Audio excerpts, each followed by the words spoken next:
Avant que cette vidéo ne commence, n'oublie pas de souscrire au Patreon de la chaîne, car outre le fait de m'enrichir avec celui-ci, il me permet de pouvoir te proposer des vidéos non censurées, exclusives et avec des droits d'auteur. On peut commencer la vidéo. C'était bien. Good. Ça sent bon chez moi, je sens que la nourriture est prête les gars. Donc on termine avec les deux vidéos. Let's go. On va terminer je pense avec une vidéo parce que celle-là je sens qu'elle va m'énerver. Alors vous savez quoi? Je suis énervé. Allez, allons-y. Allons-y. Allons-y les gars. Let's go. Je suis énervé de toute façon, donc on est parti. Les gens veulent m'énerver. Allez. Ah oui, là on lui fournit une bonne raison de devenir raciste. Ah bah oui, là il aura une bonne excuse par contre. Hein. Vu ce qu'on lui... Ah mais fallait voir les images devant son restaurant. Comment les gens sont venus lui tomber dessus.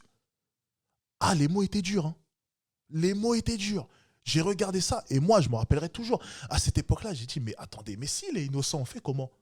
Mais toutes les personnes qui sont déplacées, les 500 personnes qui sont venues devant son restaurant, qui ont jeté des trucs. Mais si ce mec-là est innocent, on fait comment?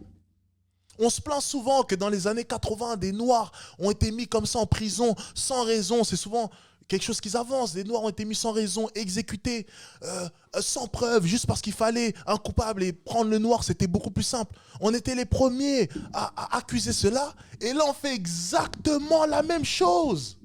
On fait exactement la même chose.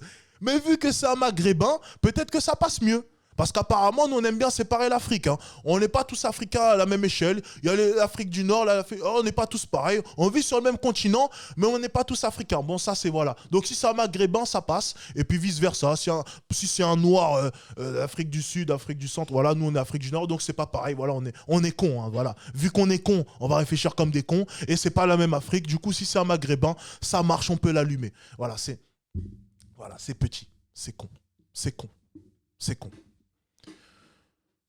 Allez, on enchaîne. Pandémie, c'est effectivement Greg Toussaint, ah les gars, il n'y a plus le temps, je dois aller manger les gars. Je dois aller manger, il n'y a plus le temps, désolé. Je sens la nourriture là, c'est en train de gifler mes narines là, donc mon ami, il nous reste 2 vidéos. Et puis ensuite, moi je vais manger. Hein. On reprend le live tout à l'heure vers 1h, 2h, ok? Ok, on est parti les gars. Let's go. Alors, pourquoi le concours... Attendez, je vais remettre... Non, il y a les sous-titres, je crois. Attendez. S'il y a les sous-titres, ok, je vais laisser mon carré là-haut. Alors, on est parti. Pourquoi le concours de Miss France nuit à l'image de la femme selon Fatima Benomar de la chaîne Brut. Ok, Fatima Benomar, qui est-ce? le concours des Miss est effectivement fondamentalement sexiste. Il s'inscrit dans une tradition qui consiste à la fois à contrôler l'apparence des femmes et aussi leur comportement. Elles n'ont pas le droit d'être trop âgées. Quand je dis trop âgées, pour le concours Miss France, les Miss ne doivent pas avoir plus de 25 ans. Donc la plus belle femme de France est censée être jeune. Alors, si on se base, encore une fois... bon, on va la laisser parler, c'est pas grave. Elles doivent mesurer au moins 1m70, elles doivent être très minces, donc les gabarits extrêmement divers qu'il y a dans la société ne sont pas admis. Si vous portez une taille 44, eh ben, quelle que soit votre beauté, vous ne serez jamais une Miss France. Non, mais les concours de Miss France sont forcément obligés de se baser sur quelque chose, tu vois. Si le juge débarque et puis dit, bon, ben, je vais faire selon mes goûts, ben, c'est compliqué parce qu'on pourrait retrouver une femme de 140 kilos, hein, parce que ben, y a des hommes qui aiment ça. Enfin, tu vois, ça partira un peu dans tous les sens. Ils doivent se baser quand même sur des critères, sur des critères qui sont connus de la société. Enfin bref, une femme de minimum, oui, parce qu'un mètre 70, encore une fois, c'est les scientifiques, tu vois. Ça ne sert à rien de débattre, il suffit de taper sur Internet les tailles... Enfin, tu vois, c'est bête, mais... Ah, il y a des études, il y a des gars qui ont fait des années d'études. Alors vous commencez à me faire chier à ignorer les études qui ont été faites depuis des années sur le sujet. Encore une fois, c'est bête. Oui, les femmes atteignent leur pic au niveau de leur attractivité. C'était quoi l'âge? C'était plus tôt que l'homme, donc c'était quoi l'âge exact là? Ressortez-moi l'âge les gars. Bref, c'était entre 18 et 23 ans. Je pense que c'était même 19 ans, 20 ans, je sais même plus les gars. Il y avait un âge comme ça. Donc oui, c'est logique si on se base sur ça qu'une femme au-dessus de 25 ans ne rentre pas dans les critères. Encore une fois, c'est des études scientifiques. La taille, c'est pareil, il y a des études scientifiques. Les traits du visage, c'est pareil, il y a des études scientifiques. Mais vous me faites chier à pas être capable de prendre la plus belle invention, enfin la plus belle, je commence sérieusement à m'interroger si Internet est la plus belle invention qu'on ait connue. Je commence sérieusement à m'interroger parce qu'Internet, oui, a pu être pendant un moment la plus belle invention, connecter le monde entier, c'est beau, mais sur le papier, ça commence à virer au cauchemar.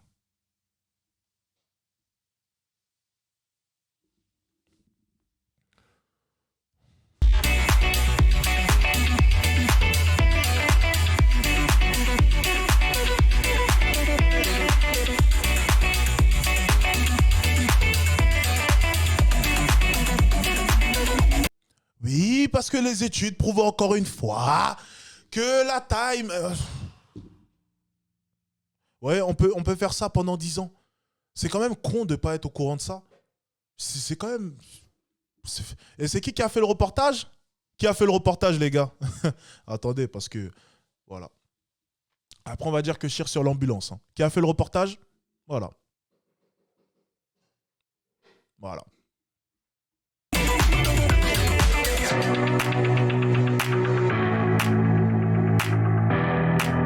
Une Miss France doit être une fille bien, de bonne vertu, on va dire, de bonnes mœurs.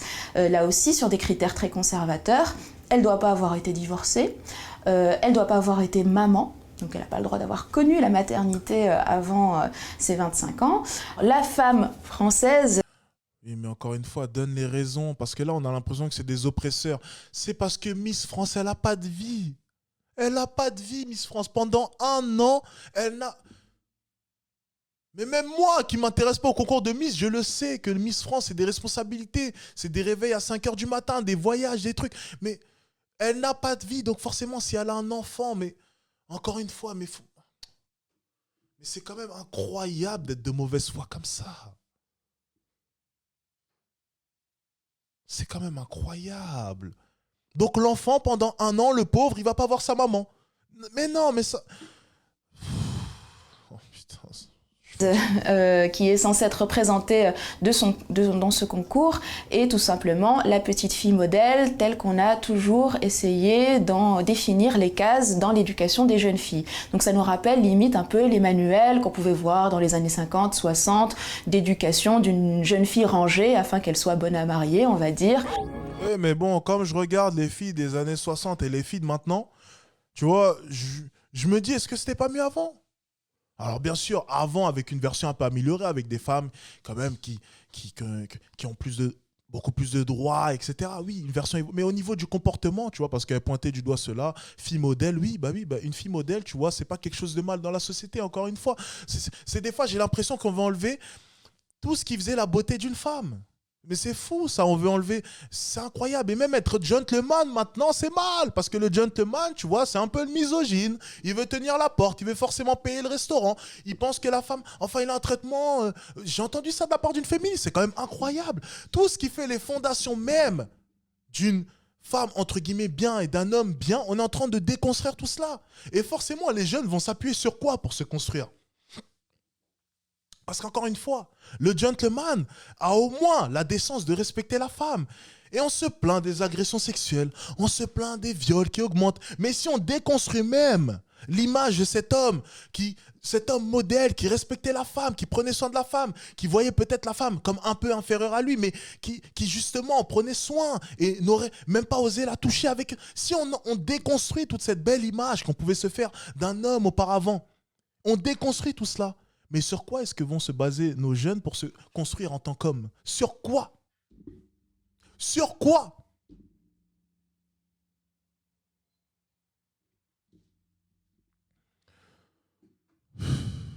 The time is always ripe for a beauty contest. This one, incidentally, to pick a shapely mamselle to compete for the Miss World title in London.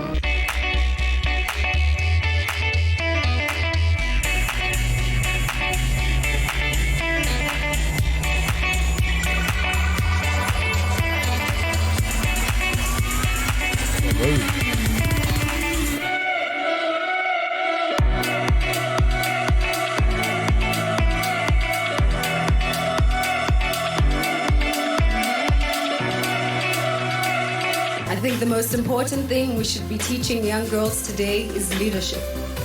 It's something that has been lacking in young girls and women for a very long time, not because we don't want to, but because of what society has labeled women to be. Moi, je suis...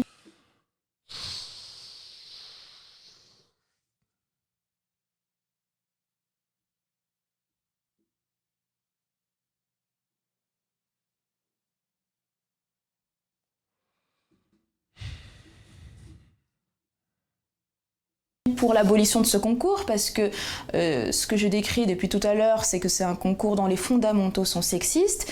Et en fait, plus il va se libéraliser, plus il va être inclusif, c'est-à-dire en admettant dans sa compétition des femmes de tout âge, de toute couleur, de toute forme, de toute taille, plus il va montrer que le concours en soi est absurde, parce qu'à un moment, quand on aura des femmes extrêmement diverses, comment les comparer les unes les autres pour trancher qui est la plus belle? Autant des concours artistiques ou sportifs, ça a un intérêt, il y a une compétition qui se base sur les compétences, sur la créativité, autant sur le physique des femmes, ça va être très très vite, je pense, de plus en plus ringardisé.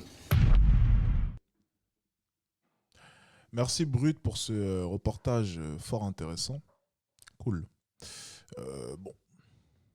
Encore une fois, je vais le répéter, c'est bizarrement jamais une femme qui aurait pu prétendre à un concours de Miss France qui va s'exprimer, ou mannequinat, ou...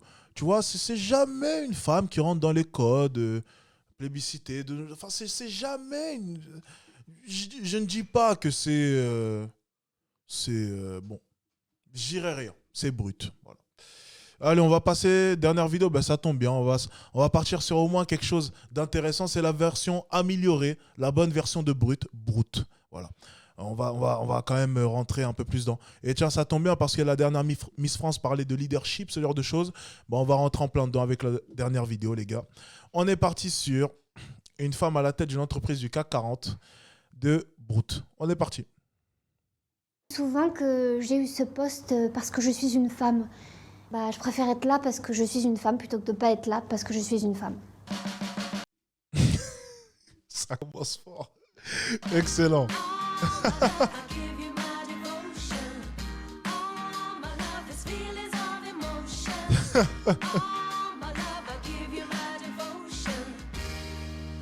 Je travaille pour une Ah bah oui, attention, on ne tient pas la porte. grande entreprise pétrolière qui avait à cœur de redorer son image. Pour la mixité, ils m'ont nommée à la tête de l'entreprise. Et pour la lutte pour le climat, bah, ils ont mis 3 ficus dans le hall. Ici c'est cool, ils ont pensé aux femmes, ils ont mis une nurserie pour garder les enfants du personnel. Parce qu'il n'y a pas que les hommes qui ont le droit de finir le boulot après 22h. Girl power. Bon, l'idée, c'est pas de virer tous les hommes, hein. C'est pas une chasse aux sorciers. On a conservé une part importante de collaboration. Allez, parti. Collaborateurs masculins choisis pour leur expérience à travailler avec les femmes. En gros, ceux qui ont fait un bac L. Bonne journée. Bonne journée, madame. Même ça, ils le font mal. On dit que les femmes gagnent moins. C'est faux. Je gagne autant qu'un homme. Comme j'ai embauché des femmes, j'ai fait des économies sur leur salaire. Ça m'a permis d'augmenter le mien. Très bien.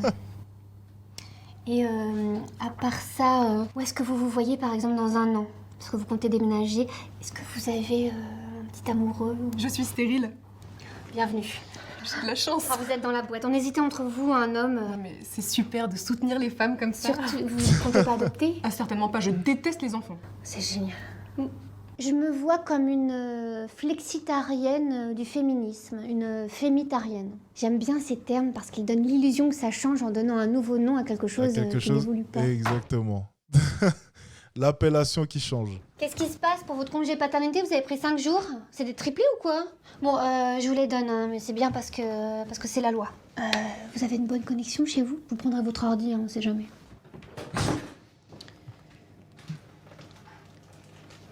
Oh non, ça par contre, j'y arriverai pas.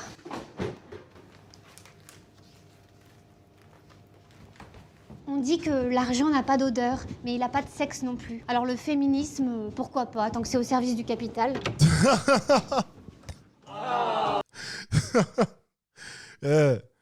Ça n'a pas de sexe. Si les femmes avaient les mêmes compétences, si une femme a la même compétence qu'un autre homme et qu'elle vaut moins cher, on la prend, les gars. On la prend. Pardon, je suis un peu en retard. C'est pas grave. Installez-vous, je vous en prie. Merci. Et par contre, ce qui est assez drôle, le petit détail, si on revient en arrière, le comité de direction est constitué à 100% d'hommes. C'est ça, non? Regardez.